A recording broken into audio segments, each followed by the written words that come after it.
Yeah, there's like a lot of good things that they can look for. I mean, for Yellow Submarine, we start off with Spectre. You can definitely head into that plus 25-minute draft if you want to, and just kind of rely that we have a timer that we can live with. Or you can, you know, put more power into your mid-game, secure Spectre the lane that he wants to have, or, you know, start playing around him, or just the 4 protect 1 type of strategy where you just want to get that one really big purple boy, you know. Yeah, it doesn't work though when you There's a see Viper though, so yeah the Viperino comes through. I was gonna say that Yellow Submarine, their draft right now, because they are second pick, it's very reactionary. You know, they pick the first pick the Void and Mudgolems. You pick this Oracle as that defensive kind of hero, and then you round out your first phase, sorry, with the Spectre, because it is that win condition against the Void, and it allows you to obviously, you know, scale up against him. Most carries kind of feel a bit weak at most stages, but Spectre allows you to play into that. And you can yeah. see as well with the Rubik, you know, you're playing into this team fight, but they didn't cover or react to the fact that Mudgolems, they have this really beautiful versatility in their lineup where they're not afraid to pick these heroes in other roles, right? Of course, we've seen Viper offlane 1,000 times, right? So it's not like a surprise, but I'm surprised that Yellow Submarine actually let this hero through the pool, especially against a team like Mudgolems that are just going to go, well, Viper's available, we need an offlaner, let's just pick it, right? So yeah, it could even be a mid, for example. Either way, like it's just interesting that Yellow Submarine didn't properly cover themselves, and it's a difficult spot. Honestly, they're a good team. There's a lot of bans you want. It is, and I also agree that Yellow Submarine, even if they have like all these experienced players, the guys who've been around the scene for like who knows how long, you can still find some flaws in drafting, and I think this is a good training ground for them as well to get to play against these really good teams. They already showed it once that they can be the next elevator team, the team that can show up in the tournament, might not get all the way through, but at least they get to participate, get their experience from there, and maybe be that next powerhouse team. I do love getting the wooden spoon for turning up. It's very fun. The wooden spoon collection though is very large. But no, I know. Yeah, and now you see with the Undying, this Snap 5 presented itself. Oh, this is just a 5. You know, it's Farter. Has to be. Boom, you suddenly flex that away. You have this Undying against a Centaur lane. Void naturally is a very kind of defensive safe laner, which has that ability to go aggressive if needed. So yeah, it just pairs well. I'm a big fan of just what Mudgolems have and the fact that they're a team that is first pick and they've been able to just kind of. It feels like they've controlled the draft, but. Second to that, Yellow Submarine, they are on a big lineup that is very comfortable for them. They have played, you know, this basically exact lineup before, and it's not like a big surprise that they're picking these heroes. The Mio or Toronto Tokyo on the mid lane, he likes to play some of these more. When you say Toronto Tokyo, it's like I just can't talk about this guy having this nickname because he's always gonna be Mio for me. Mio or Mio, yeah, but whatever, like, I won't lie, I didn't even know it was Mio. I honestly thought this was just a new guy. Who is this guy? I've seen him in pubs just tagged up as Toronto Tokyo. I'm like, yeah. Cool, nice. You're going mid, I guess. Off you go, champ. I didn't think it was, you know, Mio, but either way, like he's very much the classic mid laner, Ember, Invoker, Storm, Quap. Like he likes to be in your face. So that's exactly what they need on Yellow Submarine. I wouldn't be surprised if they gravitate towards that. But first, Mudgolems, they have a lot of flexibility they need to deal with right now. Is the Viper offlane? I would expect so. This is probably just going to be the Boronier hero. Maybe, I guess Lena's a bit too squishy in this game, but that doesn't really off-put them. They have 3 very tanky heroes. They go for Earthbrook. It is the mid-Viper then, right? Yeah, it does look like it's a mid-Viper. So is that what? A 3 Snap 5 Undying 4 Spirit? Looks like it. Yeah, you know, again, the best thing here is Snap and Viper could both play that 2 or that 3 role, right? Yeah. Especially when you have this Earth Spirit who's he's a very enabling for that unlocks these ranged heroes to play in that offlane. So I think let's not get too carried away on who's playing what for Mudgolems in terms of those 2 heroes. And it's more for Yellow Submarine. How are they going to answer this? Because right now they have a Spectre who's hard countered by the Viper. They have a Centaur lane that isn't too great due to the Undying. And they don't have much kill potential for the Void. So they need this mid laner to basically like activate their entire game and go, oh, okay, we can go out, find plays and make pickoffs. So like, for example, I think Quap comes to mind. If it's not banned, it isn't banned. Just because it takes away the Earth Spirit gank mid and you might be able to get that quick Orchid to play up into the Void. the issue is I feel like you still lack that damage because eventually you're going to run up into a very tanky Viper, a BKB Void, and if you don't have a good early game, then suddenly your whole draft falls apart because realistically no one else does anything in the game other than this mid laner for Yellow Submarine. Yeah, there's some options. I mean, the co-op would be a nice pickup for them. Also, it gives that tempo that I think they need, because right now I don't feel like they have a playmaker hero on the map at all. They need someone who enables them. They banned the Seeker themselves, so that would have been one hero to play with. But I feel like I also agree with you. I think the co-op's the best pick to go for. But what does Mio want to take, or Toronto, Tokyo, whichever way you want to put it? Time runs out, and the last pick's gonna be a Nature's Prophet. Okay. So okay. All right. Okay, so that is okay. Let's look at mudgolems right now. That's the key thing. See how they're taking a little bit of time to decide. They're like, all right, lads, what are we doing here? Of course, the Undying's already given. All right, there's not gonna be offlane. So it is gonna be the offlane Viper as expected into Spectre with the mid Snapfire, which I believe is actually the first time Borneo is going to be playing the mid Snapfire. Especially during the ESL Germany run. I don't think he played it at all. Let me quickly check. Yeah, he played some in the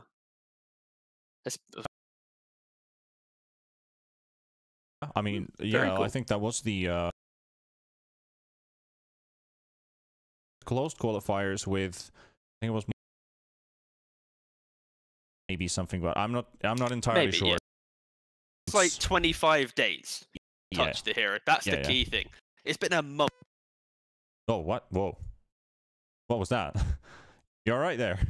I've unplugged my mic, mate, you know? All I just heard was beep. I was like, all right. Bye! No, but yeah. Okay, so this Furion pick, we're talking about active, and that's how they're going to be able to play this game out. And maybe this Furion could apply that tower pressure that mudgolems can't really deal with, because realistically their tower defense is going to be this very slow and clunky Viper. So if you suddenly have this Centaur Furion kind of walking around together, the Centaur protecting the Furion, towers are falling, then I can see, you know, them opening up the game, because that's what Yellow Submarine have to do. They need to open up the game for their Spectre to get to his, you know, beautiful itemization of Manta, Skadi, Basher, Abyssal, etc. to be able to play. If he never gets to those items, then we can just call this over, because also BKB. Like, it's such a rough game for Yellow Submarine, in my opinion. So yeah, this Furion has to be the most global guy alive. But luckily, he does have teleportation, so yeah, he's going to be in a good spot to be global. Yeah, yeah, that's basically what the hero does, and I think like that's exactly what they need as a filler for their draft. That they have that one mobile hero, the playmaker, to make things happen, but requiring that he also has a good lane, decent amount of farm. Does he get to push the mid tier 1 tower at all? Because he might have to pay attention to the other lanes. There's a lot of questions that only the Nature's Prophet can answer for us, so we're probably at least going to be keeping a very close eye on how that mid lane does end up rolling out for both teams. I'm going to do the obligatory ghost check to see who's actually got cosmetics for their heroes. Only the Centaur is rocking the new cosmetic. Oh yeah, I haven't actually even had the time to look at this, because I've been doing something completely different from Dota, so I'm not even going to talk what I did last week. Yeah, exactly. You're not allowed to admit that, all right? Exactly. As anyone working in Dota, if you don't work always Dota, then you're shunned away. But the people who always work for Dota are the content creators who create amazing skins, amazing sets. Give your love for them, because this game would be nothing without hats. True. Yeah. Let's go for it. That's what keeps our Dota economy alive. Yes, yes. Right in the money. So we get to see Borneo with Snap and mid against the Nature's Prophet. Already talked about this matchup a little bit here, but how do you think this is eventually going to roll out? We talked about the NP. We haven't really talked about how the Snap is going to roll this lane out. Well, Snap naturally does pretty well in most mid lane matchups due to the fact he has so much wave clear with the Cookie and the Scatter Blast, and also I like his itemization in this lane. Get that casual ring of protection just to cover yourself from, you know, the Blightstone of a Furion. It's pretty much the cookie cutter build for any core Furion nowadays. So yeah, he's gonna have a perfectly fine time, and the main question will be, will Toronto be able to, you know, CS fine? He currently is doing great, but it's that first rotation. He can make the rotation a lot easier than a Snapfire can. And that's going to be the key difference in this matchup. Very likely. At least the outer lanes are looking kind of all right here. Viper hitting 7 CS. Spectre's also getting a decent amount to start things off with. Neither lane is getting far behind. And a courier kill does come out. It's going to be 33, picking up Yatoro's courier on the way. Bit of extra gold to start things off with. 150. That's basically like that's like a bounty rune for a courier kill, pretty much. Honestly, I just hate I hate couriers, mate. You hate general, couriers? yeah. Like the fact that there's like 10 in the game, 5 for each team. It's just like, where was the skill of divvying up, you know, resources across your team? But oh well, it's a bit too easy nowadays. It's true. I mean, if we think about like the old way the couriers used to work out, all the communication it required, how supports are not allowed to, you need to buy the courier, then you're not allowed to touch it for like the first 4 minutes because you carry us to get that one big item that he can last it better. But like courier micro was also a skill, right? It was. Like, your courier's about to die, the position 5, don't worry guys, I saved it because that's part of my toolkit. Yeah. Suddenly that was everyone my job. gets a courier. Yeah, the 5 players now like, oh well, everyone does it now, whatever. Like, they're just taking more things away from the 5 position. It's just upsetting. It is in a sense. But decent amount of regen for the Centaur here in this lane, so even if Undying does bully a little bit, always trying to look for those double decays to go off. Still a lot of HP regen for the Centaur, and Void doesn't have exactly the damage output that Centaur would be feeling like scared in the lane, you know? Yeah, like the laning phase right now is, you know, very even. I think realistically there's not a lot of kill potential on both sides because Undying is like that nuisance factor. You think about top lane, it's a lot of, again, nuisance to Viper.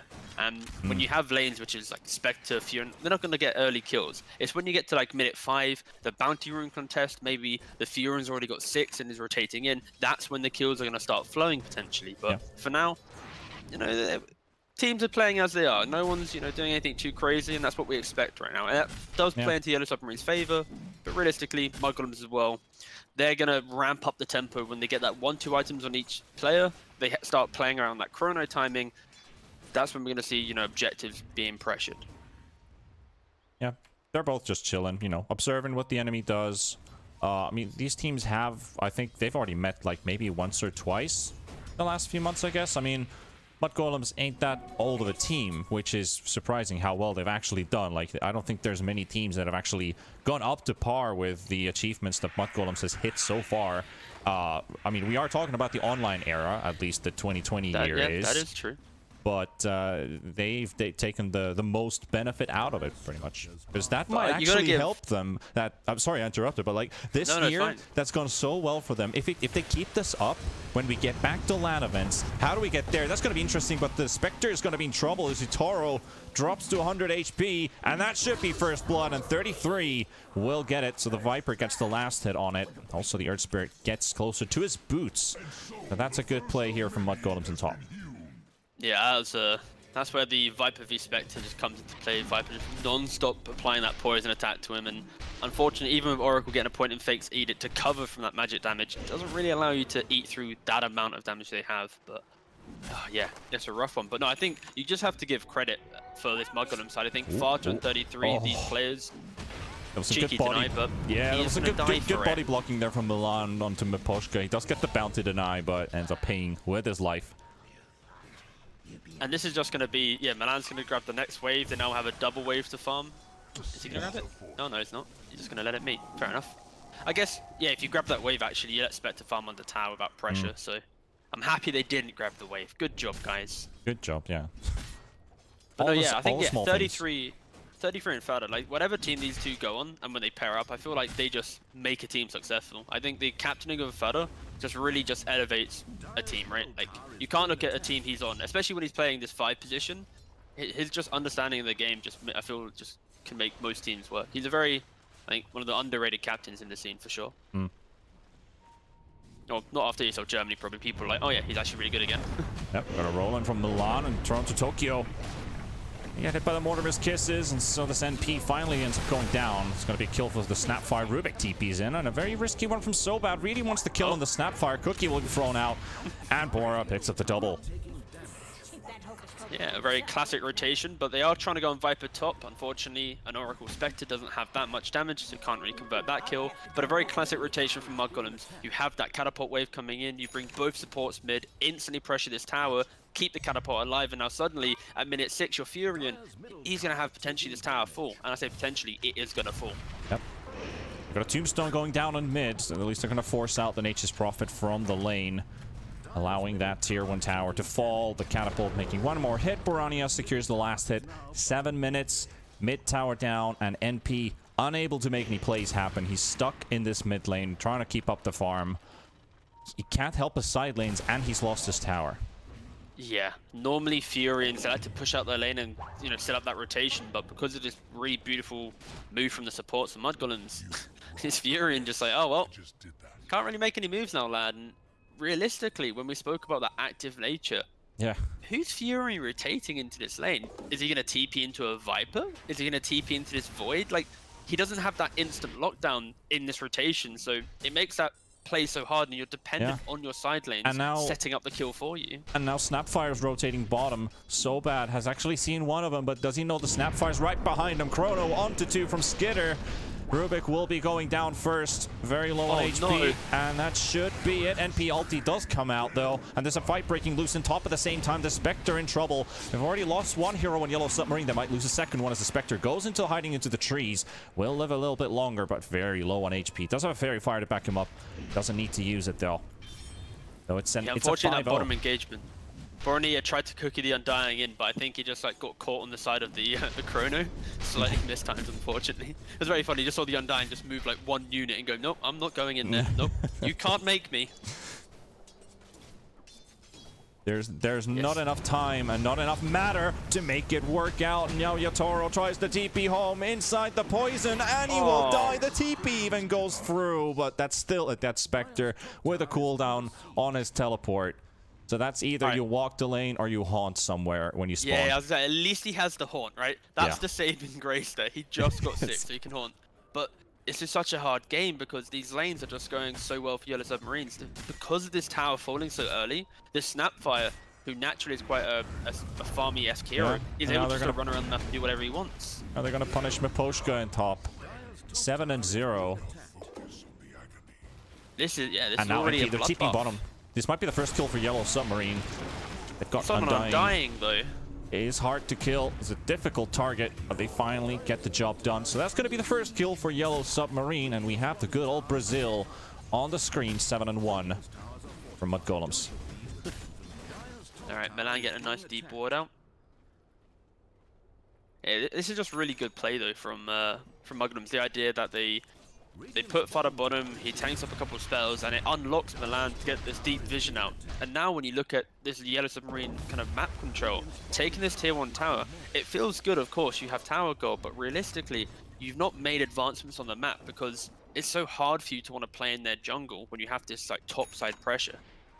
But hopefully, again, for them, it might look rough now, but their game plan is about buying time. It's about keeping the game going so that they get to that kind of period where Spectre has lots of items in it. But it's a very hard thing to do when you're playing up against these heroes that are already in your face, especially for the position. Look, Manan, he's just sitting here. He's like, eventually someone's going to run here and I get to use my ult on them.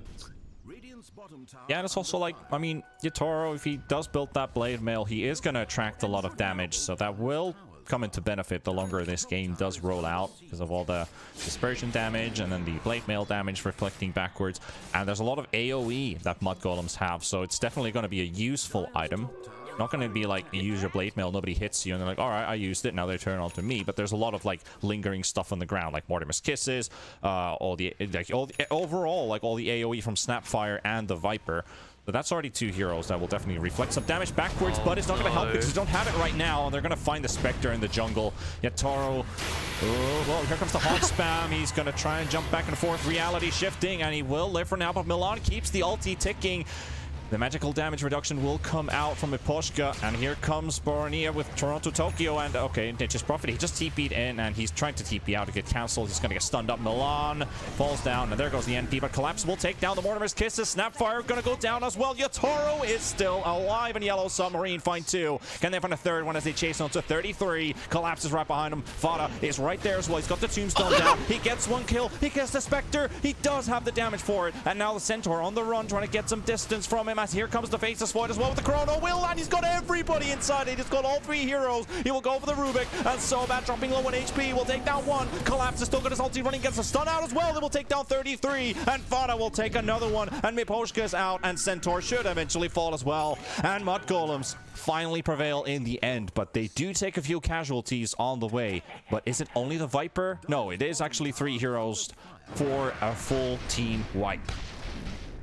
At the start of that fight, it looked so good for the Submarines because they were able to, eat through that quick engagement. They turned that kill, but it's the continued aggression after. It's that fact that they think, okay, we have numbers advantage now. Let's try and take that fight. And unfortunately, the lineup they have doesn't have that kind of chase potential this early on. So kind of getting a little bit carried away there. And then, Tombstone comes into play, even Soul repping the Spectre. That's funny.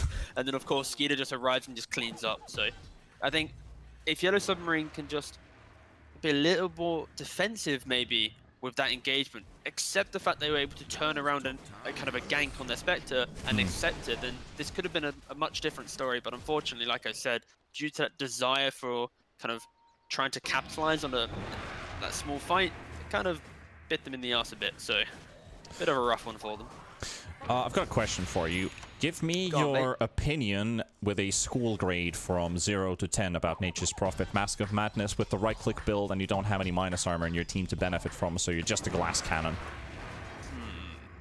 It's like a C, I guess. I'll go for like the universal grading, because I could use like UK grading, universal, which is like, we have like numbers and letters type of thing. So yeah, I'll go for like a C. Alright. So C is like a 7, I guess? No, we have like 4 to 10, so 7's like average, but well, Yatoro's gonna go for a 4. He's dead 4 times now. He's in a rough spot. But no, but this build from Furin is very much a, we don't have this damage. We need someone who's able to enter the fight and right-click, and I respect that. But I fear that this build is only perfect if you're able to play with the Spectre. Spectre's having an equally good game. If Spectre doesn't have this good game and can cause this confusion in the fight, it's so easy to, locate this Fury and kill him quickly because he is being this glass cannon, like you said. So if they play around it, it could be great, and his grade could go up. But right now, I'm scared that the Spectre presence won't, like marry well with the itemization. But either way, it's 3k at 14 minutes. Like, it's not too, it's not like it's doom not and gloom massive right now. Exactly, and they, like I said, they just need to keep the game going. That is the key thing. Keep the lanes pushed out, and then wait for Spectre to want to take a fight. But they won that previous fight technically. They just got carried away.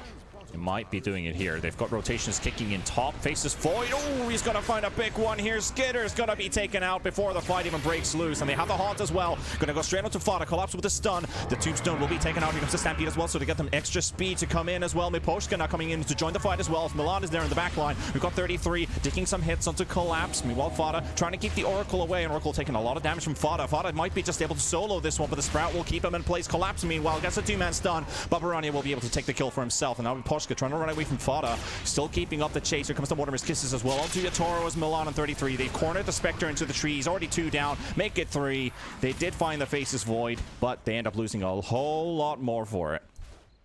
Yeah, unfortunately, it's one of those things where they get that perfect pick-off. They kind of surprised the Void, because if you look at the Rubik, he had Scatterblast stolen, which is an immense amount of damage.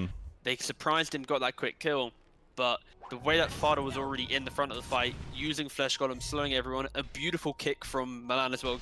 It's so hard for Yellow Submarine to want to disconnect, especially when they didn't have Stampede up, because they used that earlier in the fight. So it's one of those, it starts great for Yellow Submarine, but at the end of the day, Mudgolems, they have this continued skirmish damage. Yep, well, bye, man. At least they have a really good nuke though here. You can see Collapse so bad. I think that was the last. Did he get to use Scatter Shot there? Scatter Blast? Or then I'll it just say ran out no. because he doesn't have it anymore. So it probably just ran out when they found that pickoff. That was a big nuke anyway. Because Earth Spirit isn't like, he's a strength hero. He's not a really squishy target. You need a lot of damage. So I think he just had it. He is pretty squishy when, you know, 3 lands in a are sense, pummeling on him. Yeah. He's in the wrong neighborhood, putting it bluntly. That's not really Made putting it out of bluntly, the but wrong still. type of rock, I guess. Some like, I don't know, some like limestone or something. Is that strong? Ooh, yeah. I don't think it is. Is At it? least in I don't every really know my RPG rocks. that I've played, limestone seems to be like the weakest. Or sandstone, I don't know. Oh yeah. Alright, collapse. And he gets stunned up. Milan gets the roll out. He does get the stampede, just running in circles. Delaying Very the inevitable, bright but an colour, by instant the way. smoke coming in from mudgolems. Can they get more? Yeah.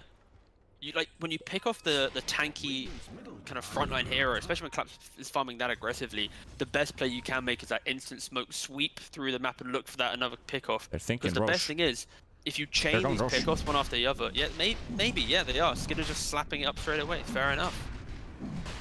Guess the That's the smoke thing. play That was one like, pickoff, you have to go for it. yeah, I felt like they smoke up. If they find an extra pickoff, they're happy. Void instantly moves away from the jungle to be like, I have my chrono. We're ready to fight. If you guys want to fight, we can do it. But hey, I can just start doing Roche and you guys join me. And they didn't find a kill. They go straight for Roshan. Yellow Submarine. Well, it's None the no wiser. reaction. No reaction at all. Yeah, they can't. They're just going to let this one slide. So it might be looking like a 4,000 gold lead. Yep. Aegis for Skidder, 17.5 minutes in. And he's very, very close to BKB. So BKB Aegis faces Void with a Chronosphere ready.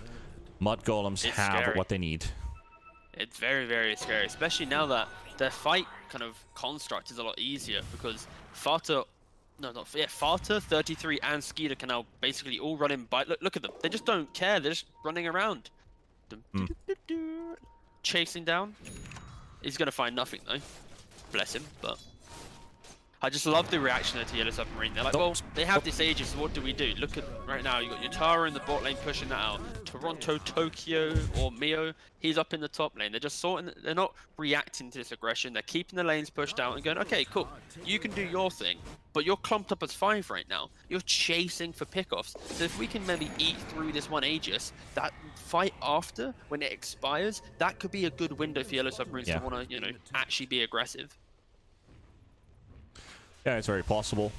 They can go for it. They can just continue dodging, build up the Spectre big. As long as Spectre doesn't die more than 5. They are coming towards the jungle, though, so they have to pay attention.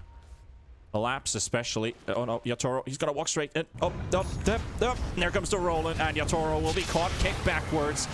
And he just pops his blade mail, knowing that, well, I'm gonna die anyway. The Stampede will not save him.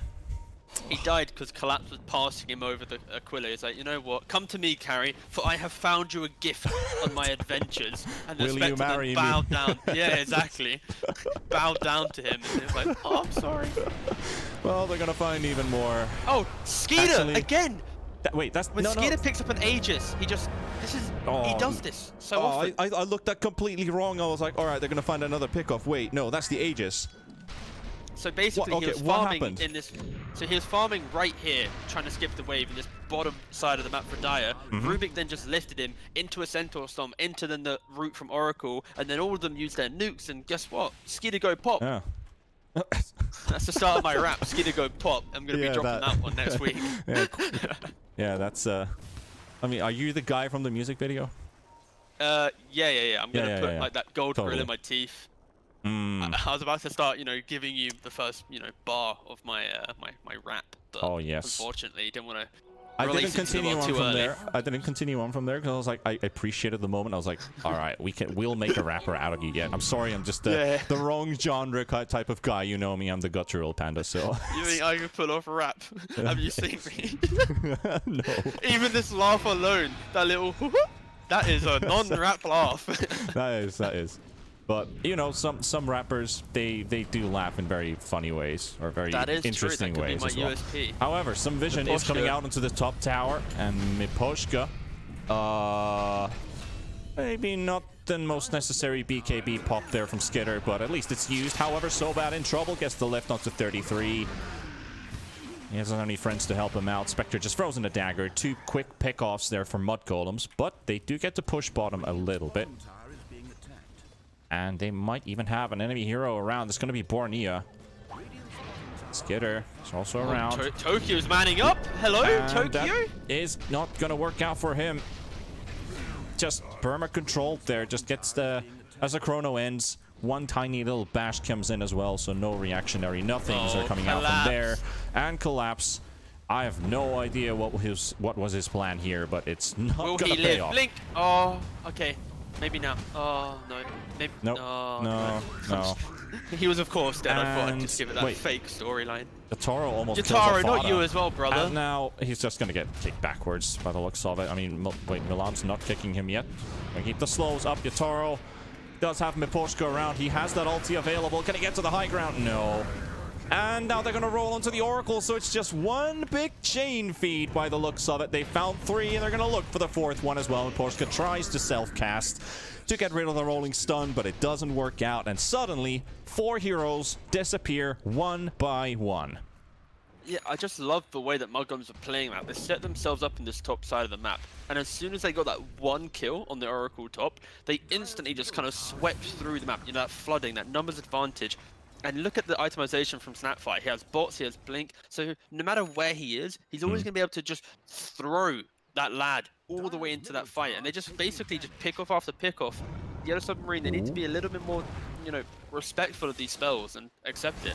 Yeah, but they might find a pick off. Maybe Tiny Fight does come out. The lift comes out. The connection's done from Collapse, and they just blow up Skitter right away. And they find one, but they also lose Toronto. Tokyo 33 gets cookied away, but 50 HP ain't gonna save you, and an Oracle's gonna be around, and that's gonna be one. Collapse half HP. Barani and Fada will decide to stay on the low ground position here. Do they have any friends around? They've got a TP kicking in. Gonna be the Earth Spirit, but they have 2 cores down. And Fada, he has overstayed his welcome. 1 stun to 2 stuns to death. Oh, now Milan's going in. Whoa. Hold your horses. Let's take another pick off. Suddenly, Barani is the only one alive. And mudgolems, okay. He does manage to get the blink off just in time.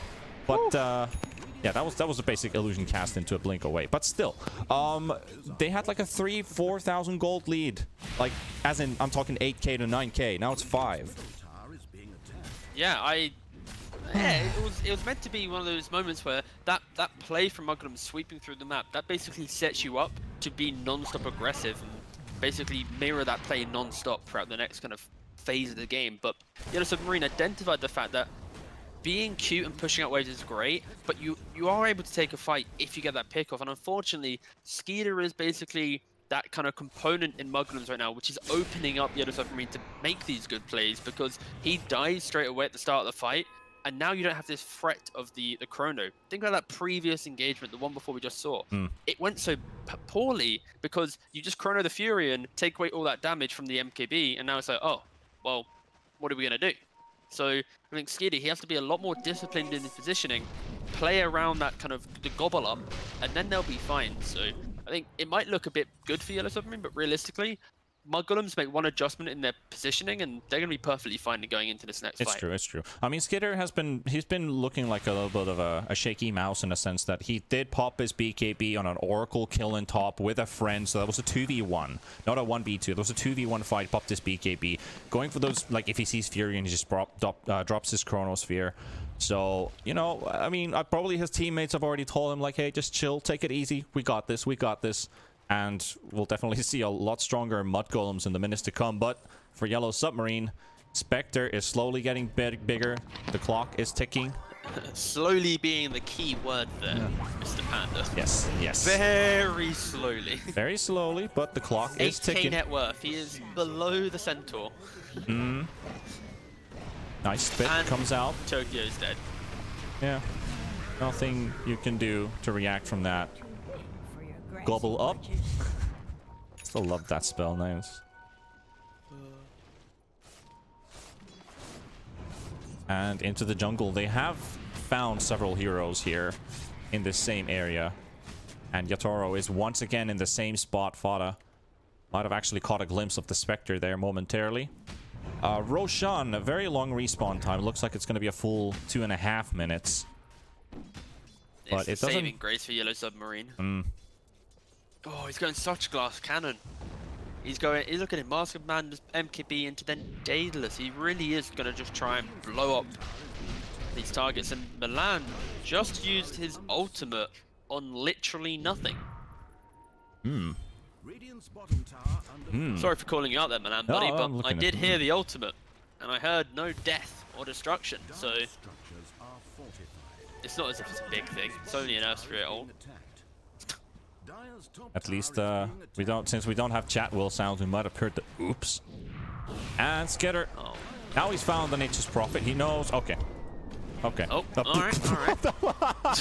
Go for it, why not? Poor Sounds range great. creep. Poor range creep. The BKB does come out as well, and Toronto Tokyo will drop to very low HP. Skitter still throwing in those right clicks, but there's the Oracle ultimate still keeping him alive, but he's not going to live throughout this one. It's pretty sure that the NP should eventually fall down. The Collapse Centaur also going very low on HP. That's already one down. It's going to be a second one. Yet Toro doesn't have any damage fallout from anybody because they've already lost their major damage dealer. So that's 2. Make it 3 in just a moment, maybe. So bad. Uses Time Walk to get away. Milan looking for it. The cookie. Ooh. That is such a smart... Oh, he found Collapse! He found him. Make it 3. Look, you know what? That's what he gets. He misses his... He uses his ult in topside jungle, and he hits that roll. It, balances it out. It's all good. Yep. Oh. That was some sick damage there from Snap. This is the issue, right, with Furion as a hero. It's such like a trap pick, where you pick it and go, yeah, we're going to be aggressive. And in the fights as well, you're like, yeah, I'm going to man up. But you're a Furion.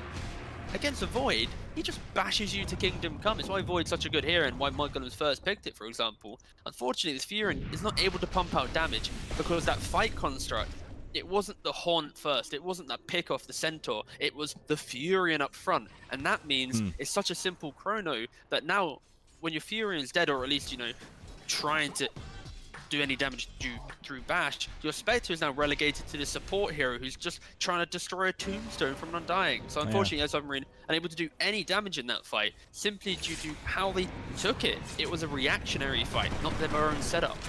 Yep. And that's another pick-off. Quick blown up Rubik there.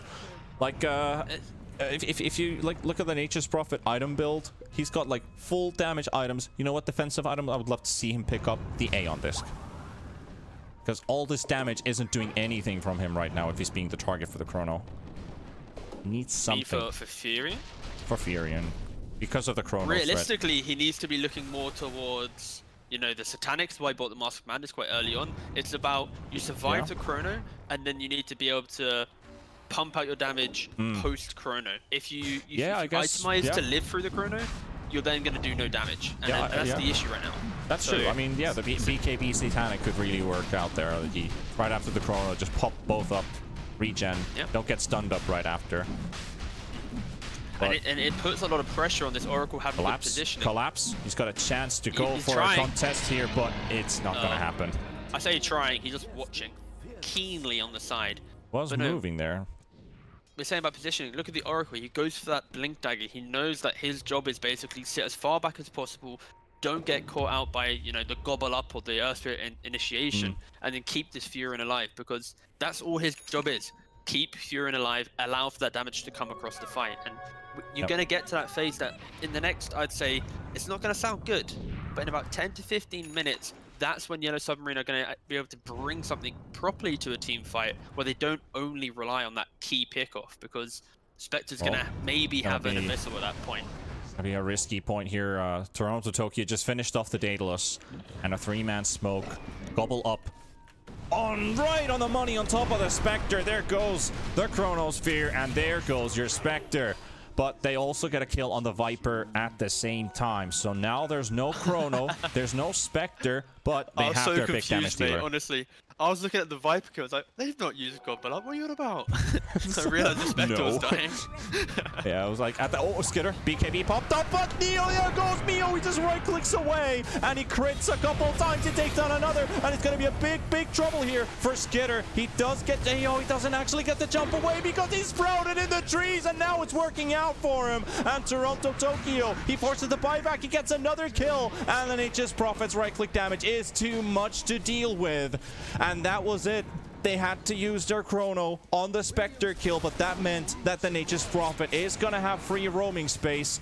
And you saw that Faceless Void. He picks up his mace, he pops his BKB, he looks at Nature's Prophet, he raises his mace high up in the air while he's taking all these bullets, but the bullets, they're slowly burning through all that time and matter what the Faceless Void is made out of, and his Aegis pops, and he's completely disarmed in the arms of this damage dealer. That's all I get to say. Crikey. Like that, what was that for a fight? That was, oof. But that was the fight that the Fury wasn't targeted at the start. They didn't have the chrono available, and it was just that 1v1 duel. And especially when the Void Mask of Madness and commits to that engagement, Fury with just enough range, able to just kind of eat through him. You've really got to question Skeeter in some of these engagements. I've said it earlier. He's kind of like the loose cannon right now for this team, where he can either have great games or he can just get picked off relentlessly. And right now, he needs to just, just take a breather. They just got 3rd place at ESL Germany. Yeah. Just calm down, mate. Yeah, just chill. That's all we got to do. Just take a chill. Hit a chrono or 3. But see the Fury, and he's going for that Satanic. He is going to go for the let me survive through the chrono, hopefully, with the Oracle ult, and then post-chrono, I'll be able to live due to that Satanic. And the Spectre, if you look at his quick buy, he's going for the E-Blade. He's changed up he's like, well, okay. I'm not really a carry at this point. Fury is doing all the work. Fury is doing all the Skeeter, work, get exactly. in the bottom! Oh no, but he does get the heal up. Somehow the cheese will be used, but Toronto Tokyo right-clicking away. The gobble up will come out, and now instantly turning around onto the Nature's Prophet, and the ultimate comes out from the Oracle. But the Faceless Void is still bashing out hits. He's doing a lot of damage here, and they should be able to take down that. And there's the Chrono coming out as well, but it will only catch the Centaur. Toronto Tokyo will go down. They will lose the Oracle. They will lose the Centaur as well, and 3 heroes gone. The buyback does come out from Rubik, but Rubik is unable to participate in the party anymore. And that push was actually happening at the same time from the Spectre, but they can't find any objectives with this hero. He doesn't have the damage for it. 4 heroes gone and a buyback. They tried to go for another really clutch pickoff. You got to respect their, their desire to be aggressive. Unfortunately, because the Void had the cheese and they didn't have enough continued stun, it completely turned that fight around. But you got to give props to Yellow Submarine going for the play, but realistically, due to that cheese, it mitigates any aggression you can ever do for the Void, because with Time Walk, with cheese, with BKB, it's so easy to, eventually survive. Yeah, that's only like, you're gonna have that cheese like once in like every 10 minutes or so. So the next time they won't have the cheese, they have only Time Walk. So that's either you throw the nuke, force the BKB, or you throw in the nuke and get the kill even to follow up from that. So those are like 2 things that Yellow Submarine seem to be relying on. And another thing about the Satanic, do you really need a defensive item? If you have the Oracle ulti, you pop your Satanic during it, and just massive amounts of heals. Doesn't it work that way? Massive heal, yeah, it's all about the heal that you do during it, so it's pretty darn good. So if I like just keep hitting, the adjustment though for Void, that's the key thing I like, is he's realized that he's only dying to this immense amount of right click coming out. So he picks up a very classic Halberd, allows him to survive through this window of the game, and now he can continue looking for what items do I need later on. Naturally, Skadi is on the menu because against the Spectre, getting a bit tankier, but no, I like the fact he went back to his Halberd and realized the only reason he is dying is because of this damage type coming in. Also does give a tiny bit of stat resist. Spectre's just shifting items through his quick buy. First it was E-Blade, he died to some right clicks. Then he went for AC, and he was like, and then he went for Skadi. This guy just can't decide. He's like at a buffet. I have a feeling he's not even deciding his item picks anymore. I feel like the rest of his team is telling him what to do. Oh, you're not relegating the guy that down. No, just no. He's died. I'm he's just died saying, 9 times. All right, yeah, no, he's not. He has. I mean, that's what I'm saying. That's what I'm saying. Like, the Nature's Prophet seems to be, if the Nature's Prophet and the Oracle can keep the survivability and the damage, the rest, the crowd control, is the Rubik and the Centaur. What does the Spectre do in this game right now? Well, not a whole lot of much, pretty much. Just, maybe causes a little bit of distraction with his ultimate. But that's about it. Though. Oh. But maybe so close to level 25. MKB, maybe Satanic. Whew. Maybe in like 10 minutes, Spectre can be We've been saying that every 10 minutes. Every 10 minutes, we're like, maybe in 10 minutes, maybe in 20, maybe in an hour. Like, okay, I don't beat the beaten man.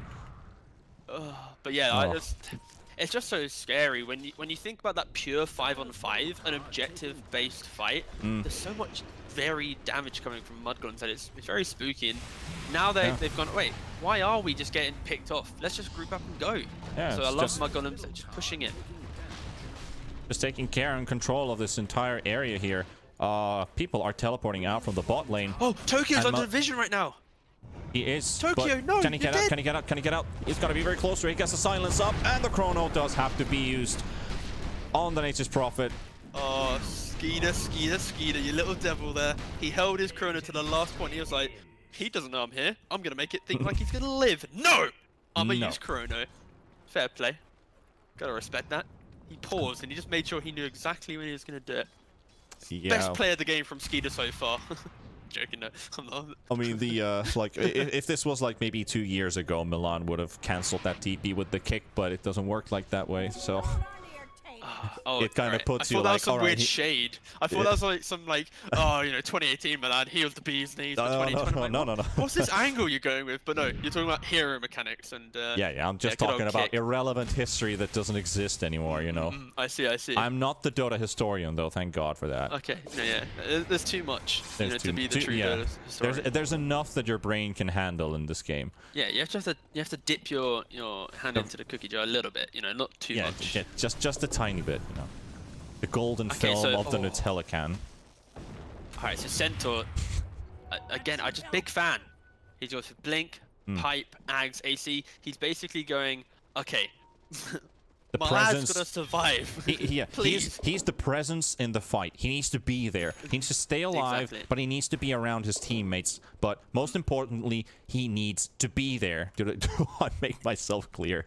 It's like, if you have items like ACs and pipes and stuff, but you're not close enough to your ally, you're worthless. If you're next to him, you are being the MVP with just your existence. And there's the gobble up, and Miposhka should... Nope, not yet. Nope, survive Stampede. Nice. Well played there from Collapse. He gets his teammate away. That's good. Nice little glimmer. And 130 for Roche. Yeah, if you were the Oracle in your pub at that point, with a gobble up thrown at you, you might need a new, change your underwear there, because holding a gem in this type of game, it's like, this is what can keep your team in the game, because you get those cheeky D-walls, you take away any aggressive vision. But as soon as you lose it to one stupid pickoff, you're like, oh no, the map's so dark. So yeah, I think very happy that So Bad was in position to help Boschka there, because that could have been doom and gloom for Yellow Submarine. Alright, oh yes, Sapphire's level 25 now. Here we go. This is the stuff. MKB, Daedalus, 3 extra little multi-shots, a little shredder, and it does its damage. An illusionist cloak bait with the Spectre walking straight into the Roche pit. Probably a vision bait, thinking that maybe there's an ops ward. They have the Skadi on the Spectre. They have this tank to be able to go into the fight. The issue is it now a little bit too late where mudgolems, they have double halberd now on Viper on the Void. It's not going to be so simple for this Furion just to enter the fight. If the Furion had BKB, I could maybe accept there's a mirroring timing coming from both teams. But because they don't have this way to get rid of this disarm, so much damage is now removed from Yellow Submarine if mudgolems are positioned correctly. But look at them. They're hugging each other, holding this defensive tri-camp area, got that low ground vision. They're ready for this type of play. They're like, well, all we have to do is win the next fight and the game's in our favor. Was looking like secondary smoke coming in from Yellow Submarine, but they won't use it yet. Holding their high ground advantage. Anti-runes will spawn in about 10 seconds, but Roche is up. Skitter will instantly jump in the pit. There's an Ags, there's a Cheese, there's an Aegis. Bada's gonna be right next to him. The carrier of the Vlad Zora. Collapse will find him. Stuns come out, and that's a quick kill. It doesn't really take that long for them to blow him up. This nuke has been working from fight to fight for Yellow Submarine, and it pays off again. They get the Tombstone, the kill on the Undying, and Roche has been cancelled for now. But that is very characteristic for Fodder. He likes to be that frontliner. You saw it in the previous parts of the game. Minute 10, minute 20. He's always barreling in first, popping his ult, placing the Tombstone, and now, unfortunately at this point, one lift and a Furion well positioned. Boop. See ya. Thanks for playing.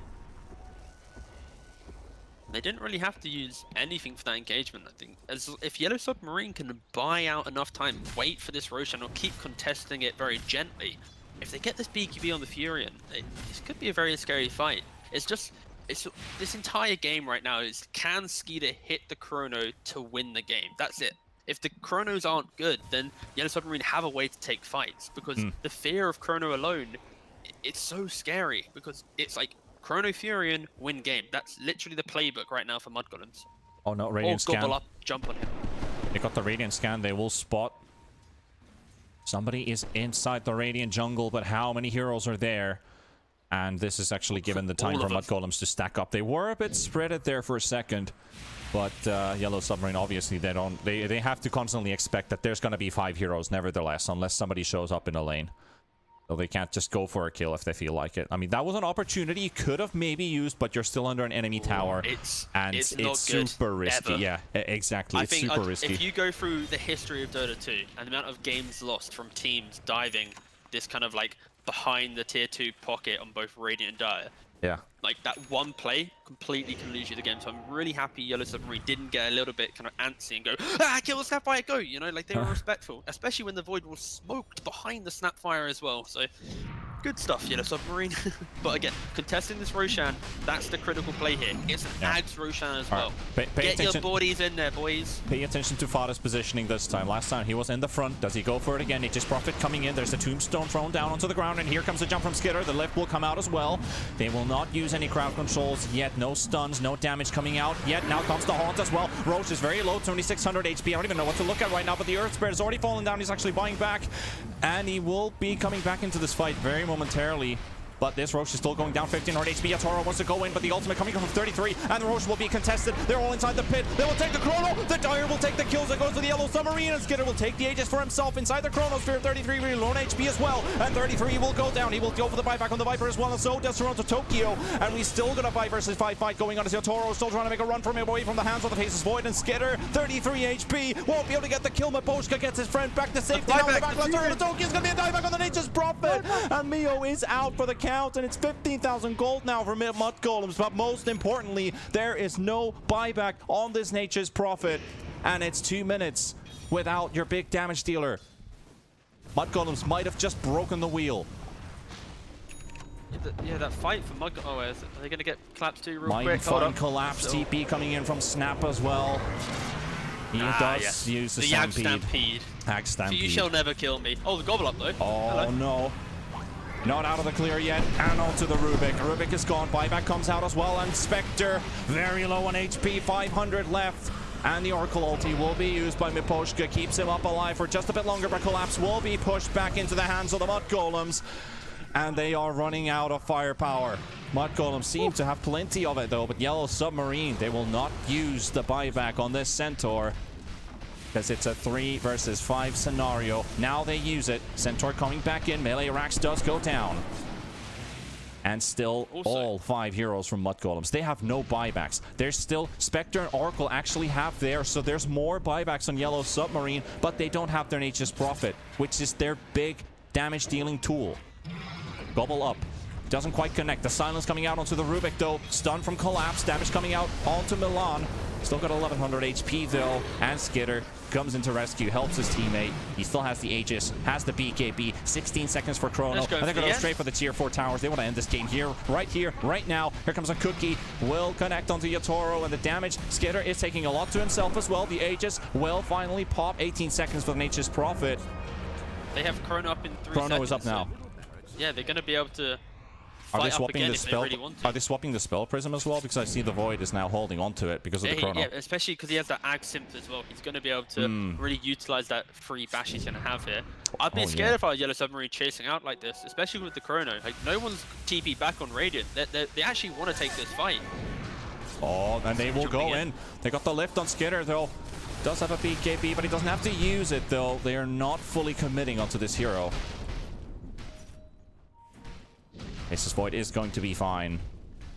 I will say during this quiet part, I got to give props to Fada going for that position 5 Dagon to deal with the Spectre, because as soon as Haunt comes in, you just Dagon that illusion, get rid of it, and suddenly Spectre can't jump you. So I like the cute Dagon 1 pickup, and now he's going back, I believe, for the Ags after that, just so he can be a tanky boy.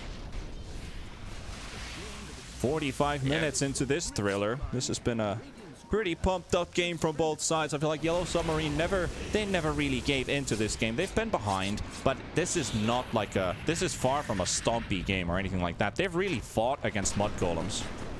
But can they hold their base? It's been an uphill struggle for sure. Yeah. See when mudgolems, they know that they can win the game right now. They have the chrono, they have everything they need. They're insanely tanky, so they're just parking themselves up. They don't even care about this top pressure coming in from the Furion. So one big team fight. Can Yosef another jump from Collapse. 33 does take a little bit into himself. And the gobble up. Milan gets a two-man stun with it as well. Skitter following up, still has that Chronosphere available. Yatoro returns his attention towards Barania, but he will go down, and the Spectre's out. He does have a buyback available, needs to use it right now because his teammates are dying. Collapse will go out. And 2 heroes gone from Yellow Submarine. The Ancient is open, and Spectre comes in with a buyback. The Haunt will be used as well. The BKB from Skitter. He's also Mask of Madness up, so he can't get any spells up, but it finally wears off as well. 33 does get lifted backwards. There's the flicker, and there's the Chronosphere right on the money onto the Nature's Prophet, and he gets saved by Meposhka in the nick of time, but they're all both disarmed. He can't get any right clicks out as well, and there's Nature's Prophet. If he's gonna fall, it's gonna be all over here. Milan, they will take down Toronto Tokyo. Milan falls. Yatoro will fall off as well. Yellow Submarine have lost so many heroes that they cannot defend their Ancient anymore, and this one comes to a close. It's gonna be a 1-0 for Mudgolems, but this is only map 1 from this best of 3. Man, that's so filthy. Look at the scoreboard. Like, Barania is 21-11. Like, this guy, he just didn't really die at any point. Skeeter kind of tanked the critical deaths, and like as much as we mentioned, like, oh, Skeeter die here, Skeeter die there, like he only had 3 deaths realistically on him as well, so it wasn't really that bad in the grand scheme of it. But I think you got to give props to Yellow Submarine. They tried to play for these pickoffs and tried to keep the game going. They had a very greedy draft, which were completely picked apart from mudgolems in the principle of, you know, Viper v Spectre, Chrono v this like Furion. You got this Undying lane phase. They had every piece of that puzzle they needed to solve, and yeah, eventually mudgolems did get the win with some beautiful engagements. But again, Yellow Submarine, they were clinging on. This was never a game they were confidently winning, or at any point you look like, oh damn, now they're gonna win. They always had times to have that comeback fight, but unfortunately, I think the critical moment for them was that bottom pick off on Void when he had that cheese. If they were able to either A, pick him off, or B, wait for the Spectre to have Haunt, they would have killed him, and the game maybe could have gone their way. But unfortunately, they're always playing for the comeback. Whilst mudgolems, they're in the driving seat. They can make these mistakes. They can get picked off because they've already set themselves up in draft, in laning phase, to pretty much do whatever they want in the game, have fun, because, yeah, fundamentally, they just were a lot better in this game. Yeah, but still, I mean, Yellow Submarine shows some good promise. I feel like the open qualifier elevator team that we talked about in the draft of this game, that they just might be the next name. I know we're at the start of the tournament, but I'm still going to say it. They might be the team that's always going to show up in these big tournaments, maybe get a win or two, and necessarily doesn't win the harder teams, but at least they get the experience that they might be in like a few months, maybe in the next year, you know, who knows? They might be the big team when the lands start kicking in. But we still got a series to go on. They might tie this up. Mudgolem still very hard team to defeat, and with the show that they show here, I mean, we might see a 2-0, but we'll have to see. We're gonna take a tiny break though here with the T-Panda and TeaGuvnor casting over at the Dota Summit 13 for Europe and CIS. We still got a lot of games ahead, so we'll take a tiny break and we'll be back in a bit.